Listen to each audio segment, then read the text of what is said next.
Hi everyone, welcome to my channel. This is Neeti here. 4 things that a woman does, girls करती हैं ये, that leads to a breakup. अब आप कहेंगे कि really ये तो हमें पता ही था क्योंकि वे शुरू से ही कंफ्यूज होती हैं. Well, let me tell you, these are 4 signs which every man experiences. देखिए, initially जो आपका फेज होता है when you're getting to know somebody, वो बहुत ही ज़्यादा लवी डवी होता है, हंकी डोरी होता है. It's a honeymoon phase. ये खाली मैरिड लाइफ में नहीं होता. This also goes for somebody who is dating, right? Because you're just getting to know each other.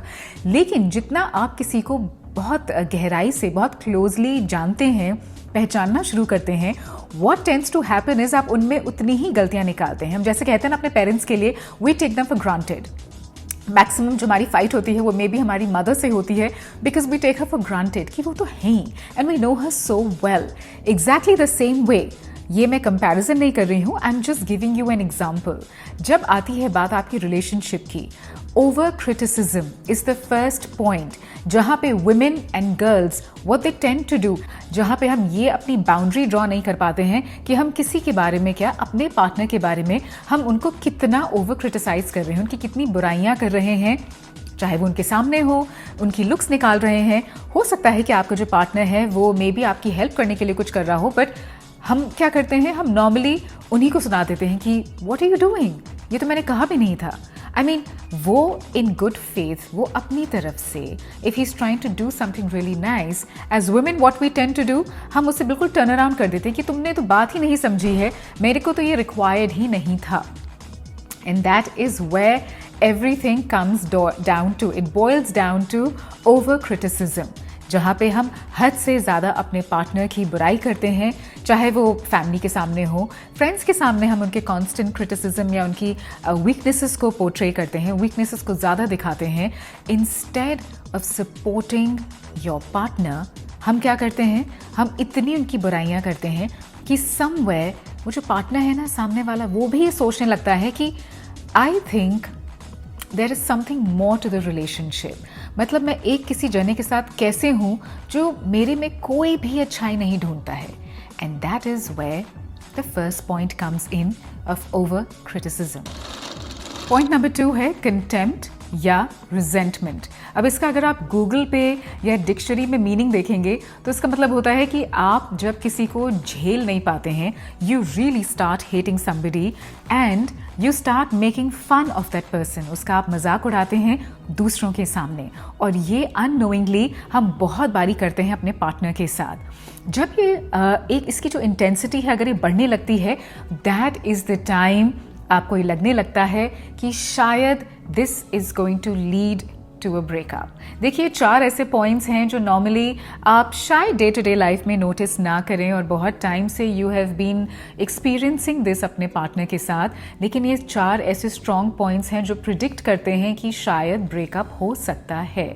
So resentment का बेसिकली मतलब ही ये होता है when you can't stand your partner, आप उन्हें झेल नहीं पाते हैं. अब देखिए छोटी छोटी चीज़ें होती हैं. मैरिड लाइफ की बात आपको मैं बताती हूँ. इनफैक्ट डेटिंग में भी, मतलब you don't live together in dating years में, बट ये बहुत सारे मेरे पास ऐसे कपल्स आते हैं and they talk about it, and specially women complain about it कि you know as the husband enters the house, अब वो काम में बिजी हैं, प्री ऑक्यूपाइड है, दिमाग में ऑलरेडी कुछ चल रहा है, शूज़ इधर होंगे, बैग इधर होगा, अपनी चीज़ें कुछ पता होती नहीं है, एंड अगर घर उन पे छोड़ दिया जाए इट जस्ट बिकम्स टॉप्सी टर्वी. मतलब कि वो बिल्कुल ऊपर नीचे हो जाता है, चीज़ें ऐसी हो रखते हैं या देख नहीं पाते हैं. Girlfriends for example, okay, there are girls who complain कि he doesn't come on time. अगर वो टाइम पे आते हैं so there are things that he forgets. अगर मैंने कुछ मेनली अगर कोई फेवर के लिए कुछ चीज़ मांगी है और I have given him some work and they forget about it.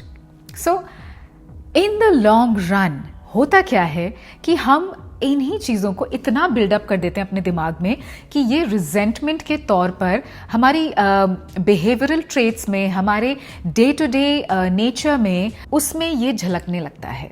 And this is not a good sign. So moving on to point number 3 that can predict कि ब्रेकअप हो सकता है. पॉइंट नंबर 3 ऐसा है जिसे कहते हैं स्टोन वॉलिंग. आप कहेंगे ये क्या होता है, let me explain you. Stonewalling मतलब होता है कि मोर और लेस जैसे कि दीवार से बात करना. अब हम जब अपने पार्टनर के साथ किसी भी चीज़ को लेके आर्ग्यूमेंट करते हैं या कोई मैसिव फाइट हो जाती है और हम चले जाते हैं कोल्ड वॉर पे, Okay, sometimes it's the men who go on a cold war and most of the times women also go on a cold war. Main के साथ क्या होता है, उन्हें लगता है कि भाई इतनी छोटी सी चीज़ है, इसको तो मतलब बात करके I think we should just finish it off. women tend to keep things in their heart. वो अंदर बहुत सारी चीज़ें रखती हैं, which is why going on a cold war उन्हें लगता है कि कुछ टाइम के लिए आई थिंक कोई कम्युनिकेशन नहीं होगा, कोई बातचीत नहीं होगी, एंड दैट्स एब्सोल्युटली फाइन. उसे कहते हैं स्टोन वॉलिंग. लेकिन होता क्या है कि रिलेशनशिप में जब आप एक दूसरे की आदत पड़ जाती है आपको कि आप कॉन्स्टेंटली फाइट करके कोल्ड वॉर पे चले जाते हैं, चीज़ों को रिजॉल्व नहीं करते हैं, खुल के बात नहीं करते हैं, ये स्टोन वॉलिंग इतना ज़्यादा स्ट्रॉन्ग ट्रेट बन जाता है आपकी रिलेशनशिप में कि होता क्या है कि जब आप वापस आते हैं थिंकिंग कि अब आई थिंक कुछ दिन हो गए हैं हमारी बात नहीं हुई है, सो आई थिंक अब वापस आएंगे तो हमारी बात नॉर्मल हो जाएगी, हम एक दूसरे से नॉर्मल हो जाएंगे. वेल, उस समय you go back to being square one. मतलब कि बातें जहां आपने छोड़ी थी वहीं से शुरू होती हैं, कोई चेंज नहीं होता है. इसे कहते हैं स्टोन वॉलिंग. और अगर ये ट्रेट अगर आपकी रिलेशनशिप में कॉन्स्टेंटली आ रहा है, कोल्ड वॉर्स होते हैं, वापस आते हैं, एक दो दिन ठीक रहते हैं एंड अगेन वो चीज़ें शुरू हो जाती हैं, that is one of the science that predicts कि ब्रेकअप हो सकता है. Being defensive. वो आपके फ़ायदे के लिए चीज़ बोल रहे हैं. हम क्या करते हैं कि हम उनकी हर बात में ये सोचते हैं कि मेरा कोई फ़ायदा नहीं है, उनका फ़ायदा है, एंड सो ये जो मेरा पार्टनर है ये मुझे नीचा दिखाना चाह रहा है और मुझे बुरा फील कराना चाह रहा है, या फिर ये मुझ में गलतियाँ कॉन्स्टेंटली निकाल रहा है. होता क्या है कि हम उनके इंटेंशंस को समझ ही नहीं पाते हैं क्योंकि ओपन कम्युनिकेशन नहीं होता है, क्योंकि हम एक दूसरे को वाकई में सिर्फ सरफेस लेवल पे जानते हैं, इन डेप्थ तो हमने उनको जाना ही नहीं है. एंड दैट इज़ वाई हम हर बात को लेके डिफेंसिव हो जाते हैं. जब आप डिफेंसिव होते हैं ना, एक चीज़ ज़रूर से नोटिस कीजिएगा, आप बिल्कुल मेंटली ना अपने को ब्लॉक कर देते हैं.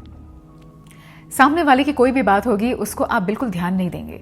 Even if the person is making sense, आप अपनी बात पे अड़ जाएंगे. होता है ना, बिल्कुल स्टबन हो जाते हैं हम कि नहीं, हमें अपनी ही बात ठीक लग रही है, अपनी ही बात अपने दिमाग में अपने कानों में गूंज रही है, किसी और की बात तो आसपास कहते हैं ना रेंग भी नहीं रही है. It's just not coming close to your years.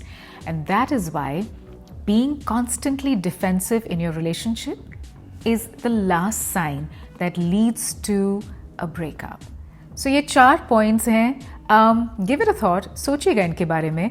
अगर आपके साथ होते हैं, ऑफ कोर्स सबके साथ होते हैं, इट्स जस्ट दैट किन्हीं रिलेशनशिप्स में इंटेंसिटी बहुत ज़्यादा होती है.